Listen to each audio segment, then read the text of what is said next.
بسم الله الرحمن الرحيم الحمد لله رب العالمين والصلاة والسلام على أشرف الأنبياء والمرسلين وعلى آله الطيبين الطاهرين المعصومين ولعنة الله على أعدائهم أجمعين.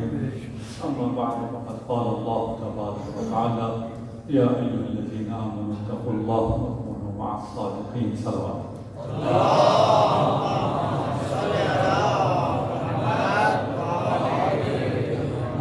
مرحومین کے لیے اور بالاخص مرحوم غلام قاسم صاحب کے والد مرحوم اور غلام محمد نور و زوجہ مرحومہ کے لیے رحم اللہ من قرأ الفاتحہ.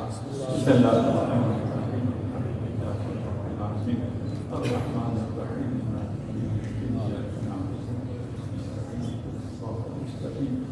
صراط الذین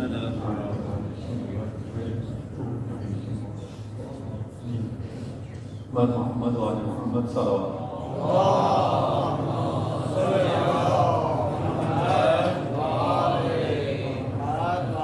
الحمدللہ گزشتہ سالوں کی طرح اس سال بھی یہ توفیق حاصل ہے کہ نہج البلاغہ کی اس کانفرنس میں آپ کی خدمت میں حاضر ہیں. اگر آپ کرسیوں میں بیٹھے ہوتے تو بے شک اسی صلوات ابھی پڑھی کے پڑھنے پہ ہم گزارا کر لیتے.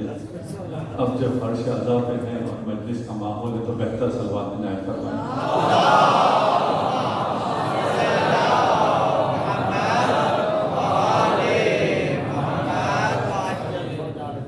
میں مختصر سے ٹائم کے لیے حاضر ہوا ہوں، اس لیے اختصار کے پیش نظر صرف کچھ جملات نہج البلاغہ سے پیش کروں گا.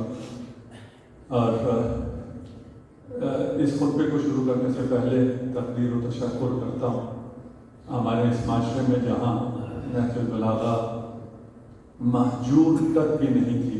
مہجور بھی ایک مرحلہ ہوتا ہے، اس سے بھی زیادہ پس پردہ موجود اس کتاب کو مولانا مقبول صاحب کے اس مقبول درگاہ الہی عمل نے زندہ کیا ہے اور ہمیں بیدار کیا ہے کہ اس کتاب کے لیے ہمیں کچھ کرنا چاہیے، آگے بڑھنا چاہیے اور اسے لوگوں تک پہنچانا چاہیے. نہج البلاغہ کا پہلا خطبہ ہے.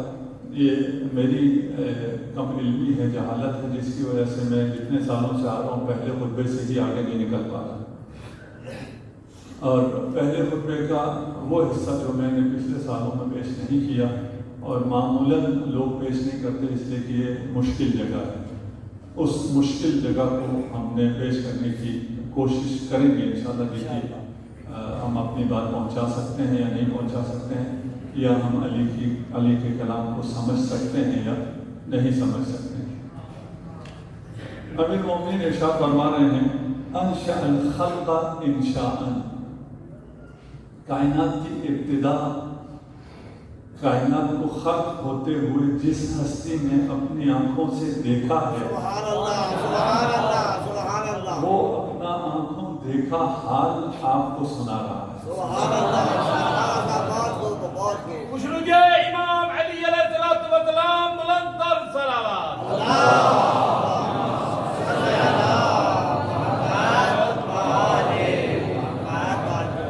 انشأ الخلق، اللہ نے خلق کو ایجاد کیا.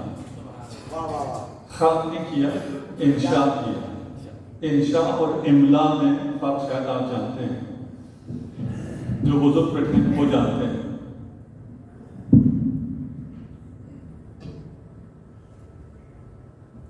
انشأ الخلق، انشاء کیا یعنی عدم سے خلق کیا. یہ ابتکار تھا، انوویشن تھی.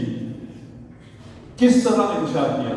انشاء الخلق انشاءً، جس طرح انشاء کیا، جس طرح ایجاد کیا اسے تم سمجھ نہیں سکتے.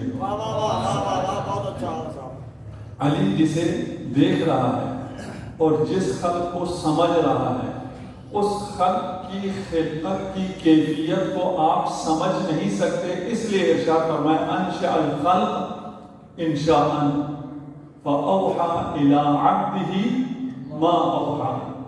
جب اس منزل سے آگے چلے گئے جہاں فرشتوں کے بھی پر چلتے ہیں، اس کے بعد کیا ہوا؟ ہم کیا سمجھ سکتے ہیں اس کے بعد کیا ہوگا؟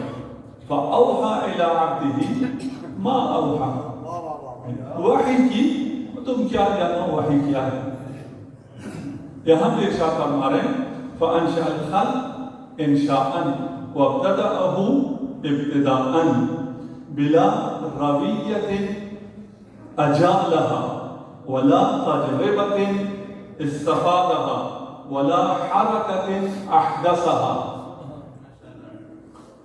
یہ علم امیر المؤمنین کا یہ مرتبہ میں اس کو بیان بھی نہیں کر سکتا، سمجھنا تو دور کی بات کہ یہ کون سا مرتبہ ہے۔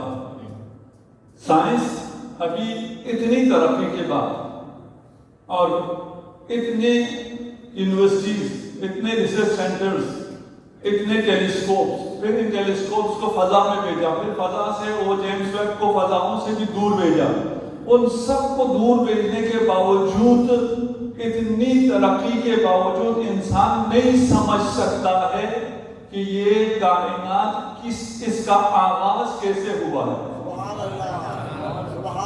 پہلے خیال تھا کہ بگ بینگ سے آغاز ہوا ہے اور 13.8 بلین لائٹ ایئر پہلے اس کائنات کا آغاز ہوا ہے، اب پتہ چلا وہ بھی غلط ہے۔ جسے سائنٹسٹ بڑا سائنس سمجھ رہے تھے، علم سمجھ رہے تھے، اب جیمز ویب نے بتایا کہ وہ بھی صحیح نہیں، اس سے پہلے کی گلیکسیز بھی نظر آنا شروع ہو گئی، آئیں گی، ابھی تک نہیں آئی، لیکن اس کے آثار، اب وہ سائنس ہمارا موضوع نہیں ہے، وہ بھی غلط ثابت ہو گیا۔ یعنی یہ کائنات کیسے خلق ہوئی ہے انسان کو ابھی تک اس کا علم نہیں ہے۔ امیر المؤمنین ارشاد فرما رہے ہیں انشاء الخلق انشاءً، اللہ نے اس کائنات کو خلق کیا، انشاء کیا، ایجاد کرنے کی ایک اس کی اپنی شان تھی جو تمہارے بس سے باہر ہے، لیکن اس سے بڑھ کر جو امیر المؤمنین خبر دے رہے ہیں بلا رَوِيَّةٍ أَجَالَهَا، کہ میں تمہیں خلق کی خبر صرف نہیں دے رہا، میں وہ ہوں جو خالق کی بھی خبر رکھتا ہوں۔ یہ کسی نے ہمت بھی نہیں کی ہے، کسی نے یہ سوچا بھی نہیں ہے۔ انسان کی سوچ صرف یہاں تک پہنچی ہے کہ اللہ نے یا کسی بھی کریٹر نے یا کسی حادثے نے یا نیچر نے اگر خلق کیا تو وہ خلقت کیسے تھی، وہ بگ بینگ تھا یا کیا تھا، یہاں تک انسان کے سوال کرنے کی وسعت، بلندی، سوال کی بلندی، تخیل کی بلندی یہاں تک پہنچتی ہے۔ امیر المؤمنین ارشاد فرما رہے ہیں نہیں، خلق جیسے ہوا اسے تو میں جانتا ہوں، لیکن خالق کی اس وقت کیا کیفیت تھی وہ بھی میں جانتا ہوں۔ لفظ کیفیت غلط ہے لیکن سمجھانے کے لیے بول رہا ہوں، خالق کے لیے خالق کیفیت سے بڑھ کر ہے، لیکن ہمیں اس سے زیادہ سمجھ میں نہیں آتا۔ اس نے جب خلق کیا بلا رَوِيَّةٍ أَجَالَهَا، بغیر کسی فکر کے، جولان کے، اتنی بڑی کائنات خلق کرتے ہیں جسے ہم لوگ پرانے زمانوں میں برہان نظم کہتے تھے، آج کل جدید زبانوں سے فائن ٹیون تھیوری کہتے ہیں، فائن ٹیون آرگومنٹ کہتے ہیں۔ یہ جو فائن ٹیون کر رہا ہے اس کائنات کو، یہ اس نظم سے خلق کر رہا ہے، اس کے لیے کتنا سوچنا پڑے گا، لیکن اللہ نے خلق کیا ہے بغیر سوچے ہوئے، اسے فکر کے جولان کی ضرورت پیش نہیں آئی۔ ولا تجربۃ استفادہ، اس کو کسی نہ اپنے کسی تجربے کی نہ کسی اور کے کسی تجربے کی ضرورت پیش نہیں آئی۔ اس نے تجربے نہیں کیے پہلے، اور تجربے کر کر کے پھر آخر میں اس یونیورس کو اس شکل میں خلق کیا، نہیں اس کو تجربے کی کوئی ضرورت نہیں ہے۔ ولا حرکۃ احدثها، اس کائنات کو خلق کیا ہے لیکن اس نے کوئی حرکت بھی نہیں کی، کوئی ہاتھ نہیں ہلایا، دست قدرت ہاتھ سے اڑانا، اور اس ہاتھ کو ہلانے کی بھی ضرورت پیش نہیں آئی، بس اس نے کون کہہ دیا فیکون ہو گیا۔ پھر امیر المؤمنین ارشاد فرماتے ہیں کہ یہ جو کون فیکون ہے، اللہ کون کا بھی محتاج نہیں ہے۔ کون یہ خبر دے سکتا ہے کہ خلقت کے وقت خالق کی کیا حالت تھی، خالق نے سوچا یا نہ سوچا، خالق نے کسی تجربے سے استفادہ کیا یا نہیں کیا؟ خالق نے کوئی حرکت کی یا نہیں کی؟ یہ کون کہہ سکتا ہے؟ جو اس خلقت سے پہلے خلق ہوا ہو،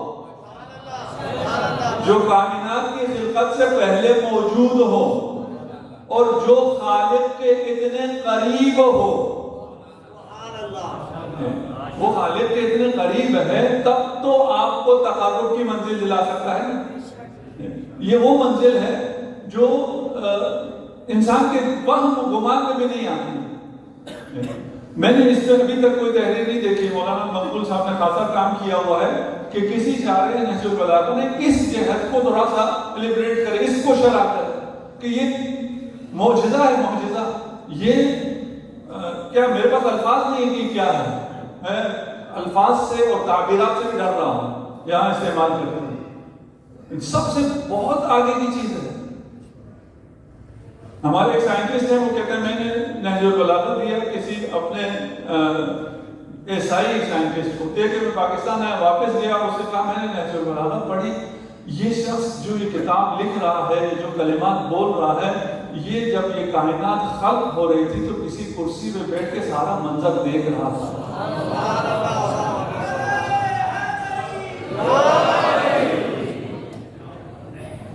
یہ وہ علی جو مظہر علم خدا ہے. یہ تو خدا کے لیے کہہ رہا ہے نا کہ اس کو کسی سوچنے کی ضرورت پیش نہیں آئی. علی سے بھی جب بھی کوئی سوال ہوتا تھا تو علی کو بھی سوچنے کی ضرورت نہیں ہوتی تھی. علی فوراً جواب دیا کرتے تھے. کسی نے کہا یا علی سوچ کے جواب دیا کرو. کہا یہ بتاؤ یہ کتنی انگلیاں ہیں؟ کہا 5. سوچا کیوں نہیں؟ کہ یہ تو سامنے کی بات ہے. علی نے فرمایا اسرار و ربوز کائنات کے لیے تمہارے لیے اسرار ہے، میرے لیے سامنے کی بات ہے.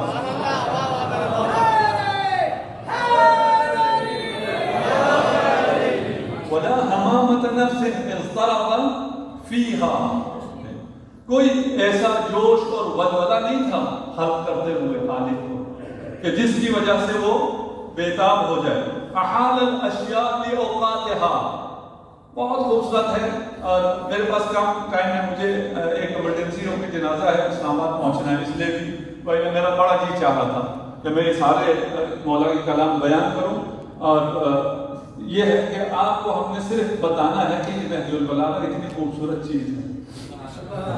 کاش میں عالم ہوتا اور بیان کر سکتا، سمجھ سکتا مولا کے کلام. اپنا عجز کا اظہار کرنا سکتا کہ مولا کا کلام بہت اعلیٰ ہے، بہت اعلیٰ ہے. احال الاشیاء لأوقاتها ولأم بین مختلفاتها. ایک کلمے میں پہرے پہ کرام معارف کے کہ ہر چیز کو اس کے وقت کے لیے چھوڑ دیا. جب یہ خلق کیا، اور ابھی بیان کریں گے اور کس خوبصورتی سے بیان کریں گے وہ میں آپ کے سامنے پیش کر دیتا ہوں کہ اسے خلق کرنے کے بعد پھر ٹائم دیا ہے. انسان کو مشکل جو ہے وہ یہ ہے کہ وہ وقت سے پہلے یا قسمت سے زیادہ چاہتا ہے. وقت دے دو، جس وقت کے لیے خدا نے رکھا ہے وہ وقت آئے گا، تمہیں سب کچھ مل جائے گا. اس وقت کو انسان کیونکہ برداشت نہیں کر سکتا. اس پہ گفتگو بہت ہے. وَلَا أَمَا بَيْنَ مُخْتَلِفَاتِ ہم بھی بہت بحث ہے، وہاں اس کو بھی ہم نے چھوڑ دیا کسی اور دن کے لیے. ثُمَّ أَنشَأَ سُبْحَانَهُ فَرْقَ الْأَوْجَاءِ. اب وہ جو انشاء انشاءً تھا نا، انشاء الخلق انشاءً، اس کو تھوڑا سا اور بیان کر رہے ہیں. ساتھ ہیں آپ؟ وہ خلقت جو تم سمجھ نہیں سکتے ہو، پھر بھی کیونکہ سمجھانے والا علی ہے اسے اب کتنا آسان بیان کر رہا ہے. آج جو علمی ترقی ہوئی ہے اس ترقی کے بل بوتے پر ہم کچھ سمجھ پا رہے ہیں علی کا یہ بیان. اور اعجاز نہج البلاغہ یہ ہے کہ یہ اس وقت کے زمانے کے لوگوں نے بھی کچھ نہ کچھ سمجھا ہے اس میں سے. یعنی ایک علمی حقیقت کو، مشکل ترین آبھاس کو ایسے بیان کرے کہ ہر زمانے کے جاہل بھی کچھ نہ کچھ سمجھ لیں، اپنے حصے کا کچھ نصیب علم کا ان کو بھی حاصل ہو جائے. ثم انشأ انشا کا معنی کیا نا ایجاد، ابھی اگر مختصر کروں، ثم انشأ سبحانہ، پھر اللہ نے خلق کیا، ایجاد کیا، سبحانہ، سبحان اللہ آپ کب کہتے ہیں؟ جب کوئی اسرار قدرت دیکھے تو سبحان اللہ کہتے ہیں، اس کو خوش ہو کے، ماشاء اللہ آپ کو خدا اور خوش کرے، آپ نے ہمیں خوش کر دی۔ آپ لوگ جب سنتے ہوئے سبحان اللہ کہتے ہیں تو ہم خوش ہوتے ہیں، کیوں؟ اس لیے کہ آپ داد دے رہے ہوتے ہیں۔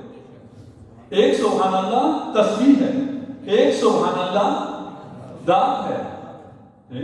یہاں امیر المومنین بیٹھ کے دیکھ رہے ہیں، خدا خلق کر رہا ہے، آپ کو بتا رہے ہیں فَأَنشَأَ ثُمَّ أَنشَأَ، خدا نے خلق کیا، سبحان اللہ، کیا خلق کیا؟ یہ سبحان اللہ دیکھ کے جو سبحان اللہ داد دے رہے ہیں نا، یہ وہ سبحان اللہ ہے۔ سبحانہ فَقَ الْأَجْوَاء، کشادہ فضا کو خلق کیا۔ نہج البلاغہ کا ترجمہ آپ چھاپتے ہیں اور بہترین ترجمہ مفتی صاحب کا ہے، کوئی شک نہیں ہے، لیکن یہاں مفتی صاحب بھی رہ گئے ہیں، اس لیے کہ اس زمانے میں علم یہاں تک نہیں پہنچا تھا جہاں تک ابھی پہنچا ہے۔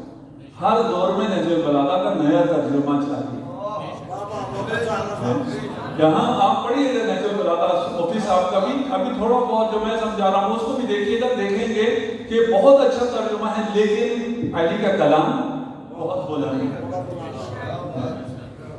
فَقَ الْأَجْوَاء، کشادہ فضا کو بچھایا، وَشَقَّ الْأَجْرَاء، اور اس کے اطراف کو وسیع کیا، وَسَقَائِقَ الْهَوَاء، اور اکناف اور خلا کی وسعتوں کو پیدا کیا۔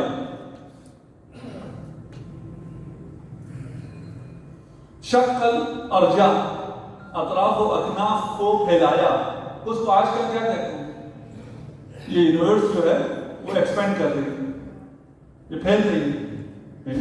اس پھیلانے کو خدا نے اس وقت، جو ہمیں کیونکہ ابھی بگ بینگ سمجھ میں آتا ہے تو ہم کہتے ہیں بگ بینگ کے زمانے میں وہ جو پہلا بینگ ہوا، روایت اسے فتح کہتے ہیں، فتح اور بینگ تقریباً نزدیک کا لفظ ہے۔ امیر مومنین بھی اس فتح کو استعمال کرتے ہیں، قرآن میں بھی لفظ فتح ہے، تو اس کو بینگ کے ساتھ، بینگ فتح کا ترجمہ بینگ کر رہے ہیں۔ اس وقت کیا ہوا؟ اس وقت اس کائنات کو پھیلانا شروع کیا خدا نے۔ وہ جو پھیلانا شروع کیا اس کا سلسلہ ابھی بھی جاری ہے، آج سائنس بتا رہی ہے۔ اور سقائق الہوا، یعنی آسمان کو، فضا کو، خلا کو، سپیس کو ایجاد کیا۔ یہاں امیر مومنین آپ کو سمجھانے کے لیے کیا کہہ رہے ہیں کہ اللہ نے اپنا ایک نام مصور رکھا ہے۔ اللہ مصور ہے، کسی بھی مصور کو کوئی پینٹنگ بنانے کے لیے پہلے کیا چاہیے؟ پہلے کینوس چاہیے۔ اللہ نے پہلے کینوس پھیلایا ہے، اس کے اطراف کو بھی مزید وسعت دی ہے۔ آپ اس کو اگر پھیلائیں تو جو اگر یہ کھال ہے تو اس کو میں مزید وسعت دیتا ہوں، پھیلاتا ہوں۔ میں محدود ہوں اس لیے کہ میرا پھیلانا یہیں ختم ہو جاتا ہے۔ خدا نے جو پھیلایا ہے وہ اس کا سلسلہ ابھی بھی جاری ہے۔ اس کینوس کو بچھایا ہے اس کائنات کی تصویر گری کے لیے۔ وہ کینوس کیا ہے؟ وہ ہوا ہے، وہ فضا ہے، وہ یہ سپیس ہے جو ابھی بھی ایکسپینڈ کر رہی ہے۔ فَأَجْرَ فِيهَا مَاءً مُتَلَاقِمًا طَيَّابُهُ مُتَرَاكِمًا خَطَّابُهُ زَخَّارُهُ۔ خدا مصور ہو گیا۔ آپ میں سے کوئی پینٹنگ کرنے والا ہے؟ نہیں ہے، دیکھا ہوگا آپ نے لوگوں کو، نہیں تو جا کے یوٹیوب پہ دیکھ لیجئے لوگ کیسے پینٹ کرتے ہیں۔ سب سے پہلے کینوس بچھاتے ہیں، کینوس بچھانے کے بعد وہ رنگ کو لیتے ہیں۔ وہ رنگ کیا ہوتا ہے؟ مایا ہوتا ہے۔ اگر آپ بچے ہیں تو بچے وہ پینسل سے جس کو رنگ کی جو پینٹنگ کرتا ہے اسے وہ مایا دینا پڑتا ہے، اس مائع کو ملانا پڑتا ہے، اس سے رنگ بنانا پڑتا ہے، پھر اس رنگ کو اس کینوس پہ وہ بچھاتا ہے، بکھیرتا ہے، جس سے کسی چیز کا عکس بنتا ہے۔ خدا نے اس کائنات کے لیے جو کینوس ملایا ہے وہاں عکس نہیں بنا رہا ہے، وہاں اصل بنا رہا ہے، اور اس اصل کو کس سے بنا رہا ہے؟ فَأَجْرَ فِيهَا مَاءً، اس کینوس پہ پانی کو بکھیرا، متلاطمن تیارو، جس کی دریائے مواج کی لہریں طوفانی اور بحر زخار کی موجیں تہ پہ تہ تھیں. کان عرشہ علی الماء، پانی سے، اس کینوس پہ اگر آپ نے پانی میں گھیر دیا، پانی سے پہاڑ، یہ گلیکسی، یہ ستارے، یہ سورج، یہ کیسے بن سکتا ہے؟ اپنے آپ کو آئینے میں دیکھیے گا. یہ جو بچے بیٹھے ہیں نا چھوٹے، وہ جا کے اپنے آپ کو آئینے میں دیکھیں، آپ کو کیا نظر آئے گا؟ آپ کو اپنا خوبصورت سی آنکھیں نظر آئیں گی، ناک نظر آئے گا، کان نظر آئیں گے، سینہ نظر آئے گا. یہ جو سب کچھ نظر آ رہا ہے اصل میں کیا تھا؟ پانی. پانی سے ہی ہوا ہے. اب اس کی تفصیل میں نہیں جاتا ہے، وہی آیتوں میں موجود ہے، روایت میں موجود ہے، آپ کو تو خود پتا ہے، تفصیل میں جانے کی کیا ضرورت ہے. اس کینوس پہ پانی کو بکھیرا اور اس پانی سے اس کائنات کو بنایا. آپ کسی کینوس پہ اگر پانی کو بکھیر دیں، اس زمین پہ جو پانی ہے وہ کہاں ہے؟ وہ ندیوں میں ہے، نالوں میں ہے، سمندروں میں ہے. آپ نے کہا کینوس فضا کا بکھیر دیا، اس پہ پانی ڈال دیا. اس پانی کو جب ڈالا تو اس پانی کو اٹھایا کس نے؟ یہ سوال پیدا ہوتا ہے. ٹھیک. وَحَمَلَهُ عَلَى مَتْنِ الرِّيحِ الْعَاصِفَةِ، اس پانی کو ہوا نے اٹھایا. وہ کائنات ہے، اور کائنات میں اگر آپ کو وقت ملے نا تو ایک ڈاکومنٹری بھی کتاب کی ہے جو فرسٹ 3 منٹس، اس میں اور بھی بہت سی چیزیں ہیں جو کائنات کی ابتدا ہے، اوائل ہے، پہلے 3 منٹ ہیں. ان کو پڑھیں یا ان کو دیکھیں یا ان کو سنیں، اس کے بعد امیر المومنین کے اس کلام کو دیکھیں تو یہ معجزہ ہے. اور انہوں نے جس طرح بیان کیا وہ ابھی بھی سمجھ میں نہیں آتا، ساتھ میں گرافکس چلتی ہوتی پھر بھی سمجھ میں زیادہ نہیں آتا. امیر المومنین اتنے نیچرل وے میں بتا رہے ہیں، اس انداز میں بتا رہے ہیں کہ آپ کو سمجھ میں آ رہا ہے کہ اس مصور نے کس طرح اس کائنات کی تصویر گری کی ہے. حملہ علی متن الریح، اس زمانے میں کون جانتا تھا کہ ہوا پانی کو اٹھا سکتی؟ اس زمانے کے لوگوں کو تو خیال یہ تھا کہ اوپر آسمانوں میں سمندر ہیں، دریا ہیں، اور جب خدا بارش کا ارادہ کرتا تو فرشتے اس دریا سے ان پانی جو ہے وہ نیچے گرانا شروع کر دیتے ہیں تو بارش ہو جاتی ہے. اس زمانے میں لوگ یہ سمجھتے ہیں. آج ہمیں پتا ہے کہ یہ ہوا کتنا پانی اٹھاتی ہے. صرف اتنا بتا دو بچوں کو کہ جتنا پانی آپ کے دریاؤں میں ہے، ندیوں میں ہے، جھیلوں میں ہے، اس سے زیادہ پانی بادلوں میں ہے. اس پانی کو کس نے اٹھایا ہوا ہے؟ اس پانی کو ہوا نے اٹھایا. فَأَمَرَهَا بِرَدِّهِ وَسَلَّطَهَا عَلَى شَقِّهِ، جو ہوا ہے اس نے پانی کو اٹھایا ہے. اس ہوا نے پانی کے ساتھ کیا کیا؟ پھر اس نے پانی کو پلٹانے کا حکم دیا، پھر اسے قابو میں رکھنے کا حکم دیا، پھر اس کی سرحدوں کو ملا دیا، جو آگے تھا اسے پیچھے کیا، جو آپ پیچھے تھا اسے آگے کیا. جس طرح ایک مصور ایک رنگ کو اپنے برش کو رنگ میں ڈال کے ہلاتا ہے اور اس سے رنگ بناتا ہے، اللہ نے اس کائنات کے رنگ بنانے شروع کر دیے. والهواء من تحتها فتيق والماء من فوقها دفيق، اس کے نیچے ہوا دور دور تک پھیلی ہوئی تھی اور اوپر جو پانی تھا وہ ٹھاٹھے مار رہا تھا. ثم انشأ سبحانہ، چل رہا ہے سلسلہ، وقت میرا ختم ہو گیا، میں نے یہ 2-4 جملے یہاں سے چھوڑ دیے. فسوى منه 7 سماوات، اس سے 7 آسمانوں کو خلق کر دیا. اس آگے کی ہے، میں نے اور جملے چھوڑ دیے.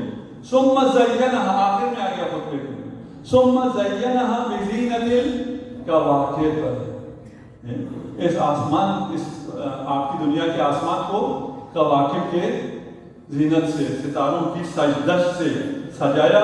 وضیاء الثواقب، اور ستاروں کی، تاروں کی روشن جگمگ سے آراستہ کیا.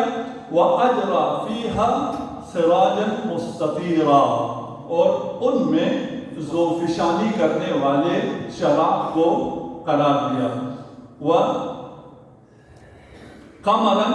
مُنِيرًا، اور جگمگاتے چاند کو قرار دیا. کتنا دقیق ہے علی کا کلام. میں اوپر سے نہیں آ رہا, ستاروں سے نہیں آ رہا, گلیکسی سے نہیں آ رہا, وہاں سے آؤں گا وقت میرا ختم ہو چکا ہے. یہاں چاند اور قمر پہ, چاند اور سورج پہ آؤں گا. اس وقت کے لوگوں کا خیال یہ تھا کہ اجرام فلکی میں جو سب سے زیادہ نورانی ہے وہ چاند ہے. اسی لیے آج تک اپنے بچے کو چندہ کہتے ہیں, چاند کہتے ہیں. امیر المومنین کیا ارشاد فرما رہے ہیں کہ اس آسمان میں جو خدا نے یہ تصویر گری کی ہے, کچھ تو وہ ہیں جو ذوفشانی کرتے ہیں, یعنی ان کا نور اپنا ہے. سورج ہے جو ذوفشانی کر رہا ہے, چاند ہے جو جگمگا رہا ہے, ذوفشانی نہیں کر رہا ہے. نہیں پہنچے, یا میں نہیں پہنچا سکتا. یہ آگے آ جائے, دوبارہ کینوس بڑا کر دیا چاند اور سورج سے. فی فلک دائر وسقف سائر ورقیم مائر. یہ سارا کینوس کہاں ہے؟ یہ فلک دائر ہے. یہ جو آپ کا سپیس ہے یہ بھی حرکت میں ہے, جو سٹارز ہیں وہ بھی حرکت میں ہیں, جو پلینٹس ہیں وہ بھی حرکت میں ہیں. اور ان سب کی جو حرکت ہے, تمام حرکت, جو ایکسپینشن کا بھی حرکت ہے وہ بھی آپ کو پتا ہے, جو مدار میں حرکت میں ہے وہ بھی, اور جو روٹیشن ہو رہی ہے وہ بھی. ان تمام حرکات کی طرف اس خوبصورتی سے اشارہ کیا کہ یہ کائنات ہے, یہ تصویر گری ہے, یہ کائنات خلق بھی ہے جسے علی دیکھ رہا تھا, آپ کو دکھا رہا ہے. خدا سے دعا کرتے ہیں انشاءاللہ ہمیں خدا نہج البلاغہ کو پڑھنے کی, اسے سمجھنے کی توفیق عنایت فرمائے. اور نہج البلاغہ وہ امانت ہے جو خدا نے آپ کے دوش پر رکھی. آپ اگر علی والے ہیں تو یہ آپ کے دوش پر, آپ کے کندھوں پہ امانت ہے. اسے آگے پہنچانا ہم پر فرض ہے. اور یہ فرض بھی واجب کفائی نہیں ہے کہ آپ سے مولانا پر اکتفا کریں کہ مولانا کر رہے تو کافی ہے. ہم ابھی مولانا سے یہ بھی درخواست کریں گے کہ اسے اے آئی کے ذریعے, آرٹیفیشل انٹیلیجنس کے ذریعے اور سوشل میڈیا کے ذریعے مزید آگے عام کرنے کا اہتمام فرمائیے. جو ہم سے ہو سکتا ہے اس کے لیے ہم بھی حاضر ہیں. البتہ مولانا بہت سے کام ذمہ لگاتے رہتے ہیں, ان میں سے ہم صرف اتنی سی خدمت کر پاتے ہیں سال میں آ کے 10-15 منٹ کی, باقی ہم سے نہیں ہو پا رہا, جس کے لیے ہم معذرت خواہ ہیں امیر المومنین کی بارگاہ میں بھی اور مولانا مقبول علوی کی بارگاہ میں بھی. اور ابھی دعا کرتے ہیں آپ کے لیے بھی اور اپنے لیے بھی, خدا ہمیں توفیق دے ہم نہج البلاغہ کو پڑھ سکیں, سمجھ سکیں اور لوگوں تک پہنچا سکیں اور سمجھا سکیں. السلام علیکم ورحمۃ اللہ وبرکاتہ.